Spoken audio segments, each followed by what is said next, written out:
सर्वशक्तिमान पिता धन्यवाद करते हैं आज के सुंदर बाइबल अध्ययन के लिए। खुदावन हर एक को बड़ी बरकत दे पिता, आशीष करें पिता, यीशु नाम से मांगते हैं, आमीन।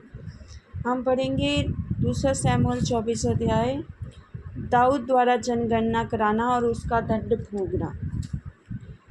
यहोवा का कोप इस्राएलियों पर फिर भड़का और उसने दाऊद को उनकी हानि के लिए ये कहकर उभारा, इसराइल और यहूदा की गिनती कर ले। इसलिए राजा ने योआब सेनापति से जो उसके पास था कहा, तू दान से बेतशबा तक रहने वाले सब इस्राएली गोत्रों में इधर उधर घूम और तुम लोग प्रजा की गिनती कर लो, ताकि मैं जान लूँ कि प्रजा की गिनती कितनी है। योआब ने राजा से कहा, प्रजा के लोग कितने भी क्यों ना हो, तेरा परमेश्वर यहोवा उनको 100 गुना बढ़ा दे और मेरा प्रभु राजा इसे अपनी आँखों से देखने भी पाए। परंतु हे मेरे प्रभु, हे राजा, ये बात तू क्यों चाहता है? तो भी राजा की आज्ञा योआब सेनापतियों पर प्रबल हुई। योआब और सेनापति राजा के सम्मुख से इस्राएली प्रजा की गिनती लेने को निकल गए।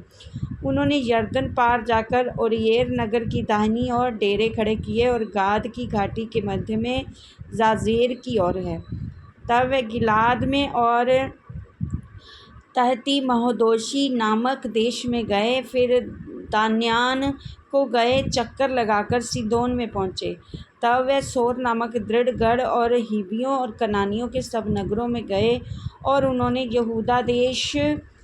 यहूदा देश के दक्षिण में बेतशबा का दौरा निपटाया। इस प्रकार सारे देश में इधर उधर घूम घूम कर वे 9 महीने और 20 दिन के बीतने पर यरूशलेम को आए। तब योआब ने प्रजा की गिनती का जोड़ राजा को सुनाया और तलवार चलाने वाले योद्धा इसराइल के तो 8 लाख और यहूदा के 5 लाख निकले। प्रजा की गणना करने के बाद दाऊद का मन व्याकुल हुआ। अतः दाऊद ने यहोवा से कहा, ये काम जो मैंने किया वह महापाप है, तो अब हे यहोवा, अपने दास का अधर्म दूर कर, क्योंकि मुझसे बड़ी मूर्खता हुई है। सवेरे जब दाऊद उठा तब यहोवा का ये वचन गाद नामक नबी के द्वारा, जो दाऊद का दर्शी था, पहुंचा।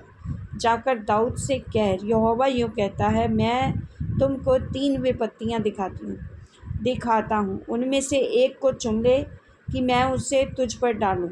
अतः गाद ने दाऊद के पास जाकर इसका समाचार दिया और उससे पूछा, क्या तेरे देश में 7 वर्ष का अकाल पड़े, या 3 महीने तक तेरा शत्रु तेरा पीछा करता रहे और तू उनसे भागता रहे, या तेरे देश में 3 दिन तक मरी फैली रहे? ये सोच विचार कर कि मैं अपने भेजने वाले को क्या उत्तर दूँ। दाऊद ने गाद से कहा, मैं बड़े संकट में हूँ, हम यहोवा के हाथ में पड़ें, क्योंकि उसकी दया बड़ी है, परंतु मनुष्य के हाथ में मैं ना पड़ूँगा। तब यहोवा इस्राएलियों में सवेरे से लेकर ठहराए हुए समय तक मरी फैलाए रहा, और दान से लेकर बेशबा तक रहने वाली प्रजा में से 70,000 पुरुष मर गए। परंतु जब दूत ने यरूशलेम का नाश करने को उस पर अपना हाथ बढ़ाया, तब यहोवा वह विपत्ति डालकर शोकित हुआ और प्रजा का नाश करने वाले दूत से कहा, बस कर, अब अपना हाथ खींच। यहोवा का दूत उस समय अरोना नामक एक यबूसी के खलिहान के पास था। जब प्रजा का नाश करने वाला दूत दाऊद को दिखाई पड़ा, तब उसने यहोवा से कहा, देख, पाप तो मैंने ही किया है और कुटिलता मैंने ही की है, परंतु इन भेड़ों ने क्या किया है, इसलिए तेरा हाथ मेरे और मेरे पिता के घराने के विरुद्ध हो। उसी दिन गाद ने दाऊद के पास आकर उससे कहा, जाकर अरोना यबूसी के खलिहान में यहोवा की एक वेदी बनवा। अतः दाऊद यहोवा की आज्ञा के अनुसार गाद का ये वचन मानकर वहाँ गया। तब अरोना ने दृष्टि कर दाऊद को कर्मचारियों समेत अपनी ओर आते देखा। तब अरोना से निकलकर भूमि पर भूमि पर मुँह के बल गिर कर राजा को दंडवत की। और अरोना ने कहा, मेरा प्रभु राजा अपने दास के पास क्यों पधारा है? दाऊद ने कहा, तुझसे ये खलिहान मोल लेने आया हूँ कि यहोवा की एक वेदी बनवाऊँ, इसलिए कि ये महामारी प्रजा पर से दूर हो जाए। अरोना ने दाऊद से कहा, मेरा प्रभु राजा जो कुछ उसे अच्छा लगे उसे लेकर चढ़ाए। देख, होम बलि के लिए तो बैल है और दावने के लिए हथियार और बैलों का सामान ईंधन का काम देंगे। ये सब अरोना ने राजा को दे दिया। फिर अरोना ने राजा से कहा, तेरा परमेश्वर यहोवा तुझसे प्रसन्न हो।